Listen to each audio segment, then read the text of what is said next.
Una opinión muy común en los círculos de crítica al cine, o sea, gente igual de insufrible e insoportable que yo, claro, es que el guión es la parte más importante de la película, si no es que la única que importa. Como es supuestamente el esqueleto que rodea una obra, si este no es suficientemente sólido, el resto de los elementos se derrumbarán. ¿Qué? ¿Que preguntan qué pasa con las películas surreales o que rompen esquemas? Nah, viejo, eso es basura postmoderna. Obviamente saben mi opinión al respecto. Toda esta estructura crítica basada en reglas arbitrarias y rígidas asentadas no es más que el resultado de la constante normalización de esta idea de que el arte solo se puede permitir existir si cumple con estándares específicos.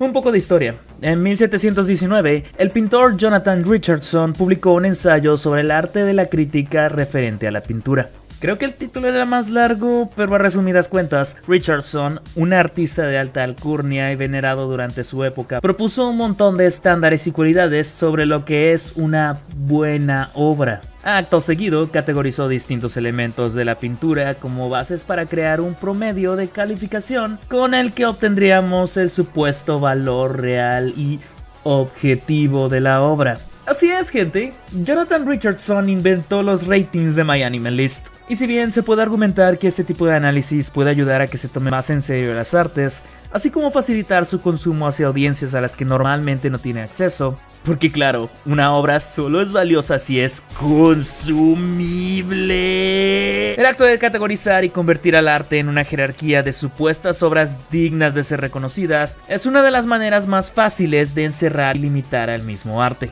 Sobre todo si nos enfocamos solamente en una o dos de estas supuestas categorías por encima de los demás elementos de esta. En realidad, el cine es un medio audiovisual y como tal, todos y cada uno de sus elementos son igual de importantes a la hora de dar resultados y efectividad a la obra completa. Pero hoy no vine solo a hablarles de aburrida historia de la crítica, sino de robots gigantes rompiéndose la maceta contra monstruos gigantes.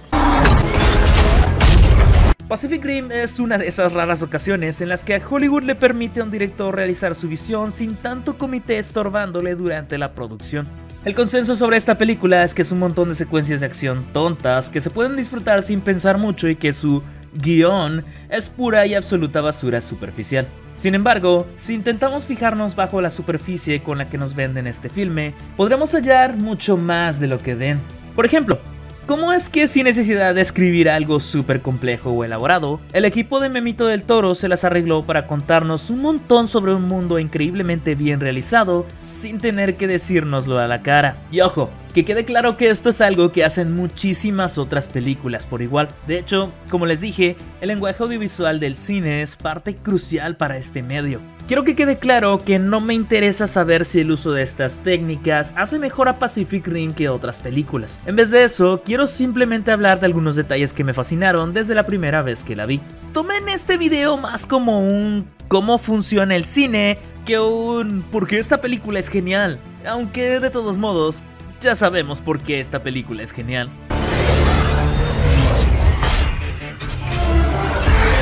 Así que aprovechando que el anime que va a estrenar muy pronto me trajo de vuelta esta película a la cabeza, vamos a hablar un poco de sus elementos que más me encantan.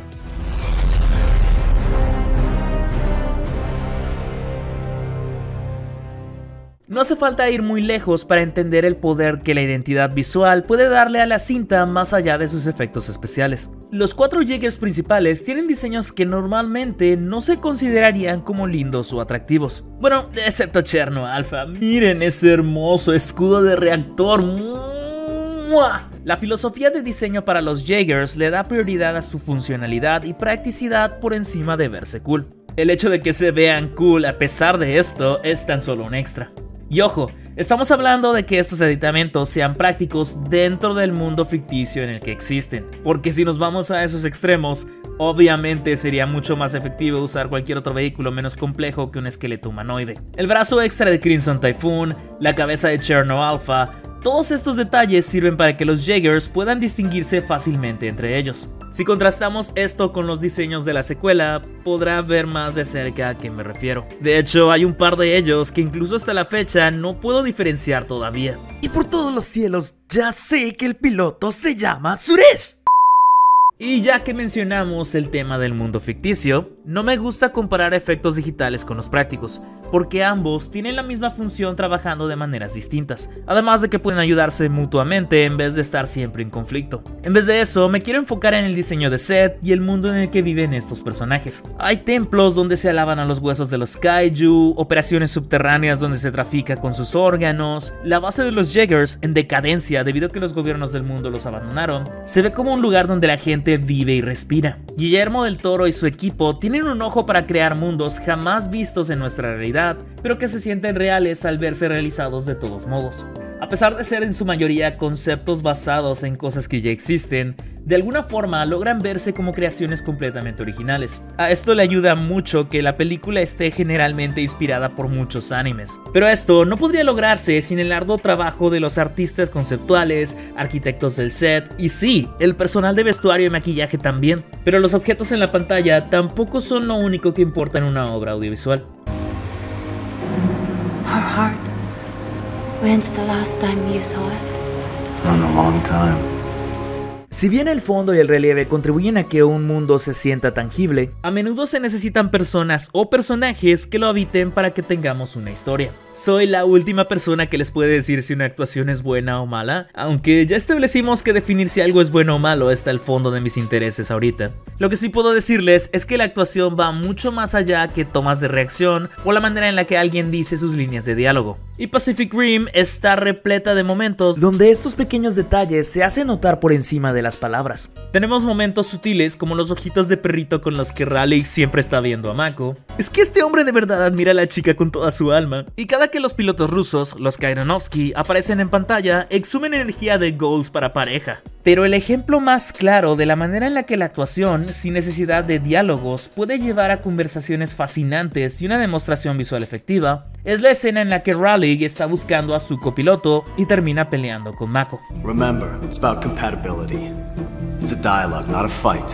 Hay que admitirlo, Raleigh es un protagonista un poco aburrido. Su conflicto es entendible y Charlie Hunnam, bendito sea, hace su mejor esfuerzo con lo que se le dio. Pero en mi humilde opinión, la película se hubiera beneficiado si la historia se concentraba aún más en Mako como la protagonista principal. Sin embargo, esto no significa que el potencial del personaje de Hunnam no pueda ser explorado visualmente. En la escena que mencioné, tanto la música como la coreografía trabajan melodiosamente para mostrarnos, como él dijo, la conversación que ellos están teniendo. Tutu, better watch it.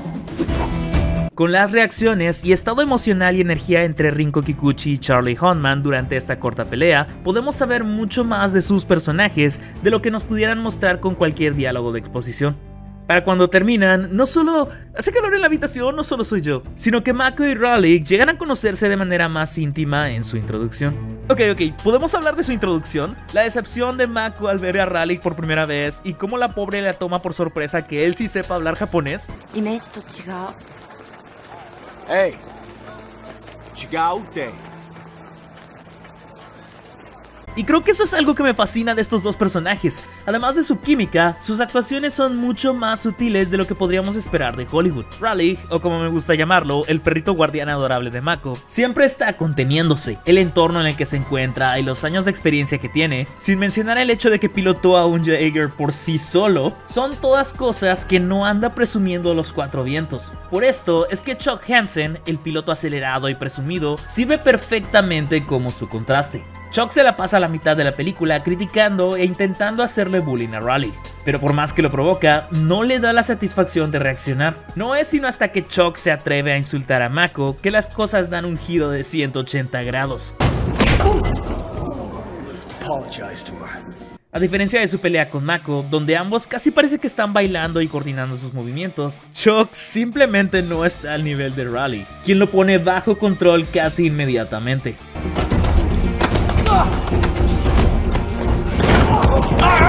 Y ojo, no lo noquea, ni tampoco lo hiere, lo inmoviliza. Son esos pequeños detalles los que me encantan. Ahora, tenemos a los actores, tenemos al set y los efectos especiales, pero ¿saben qué elemento también ayuda mucho al impacto emocional y la acción de una película, pero que casi nunca es reconocido?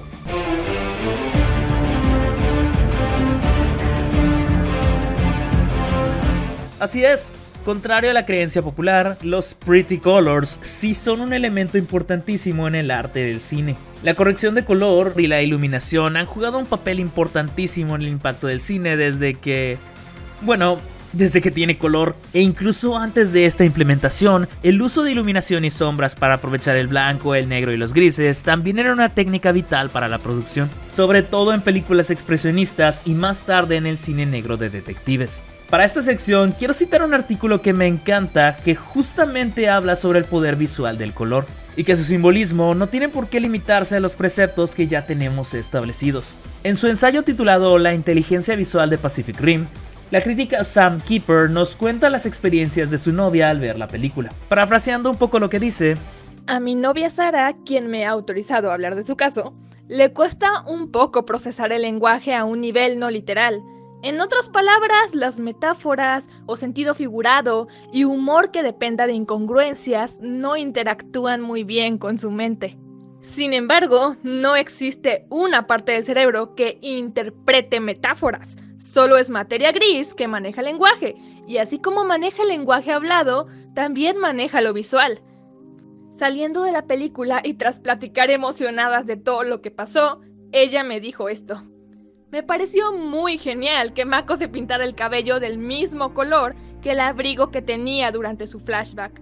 Es como si ella aún estuviera pensando en ese día y arrastrándolo con ella. La película, si no es que todo el cine como medio audiovisual, están llenos de estos pequeños detalles que normalmente damos por sentado como parte de la escenografía y ya. Cuando en realidad elementos tan sencillos como la brillante zapatilla roja de Mako pueden tener tanto peso como el supuesto esqueleto de la historia. En efecto, cuando nos enfrentamos a un texto o subtexto que depende de imágenes, normalmente por default lo llamamos simple o tonto, o como se le llama a esta película, diversión sin cerebro. Como dice Sam en su artículo, las películas también pueden ser visualmente inteligentes. Somos nosotros quienes no tomamos este aspecto en serio.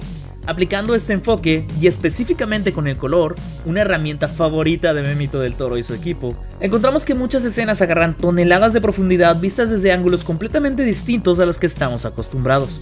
Puede ser difícil conectarnos con el foco emocional de Titanes del Pacífico si nuestra definición de narrativa termina con trama y diálogo. El amarillo, azul y rojo abundan en la paleta saturada de esta película, así como una gran variedad de colores también.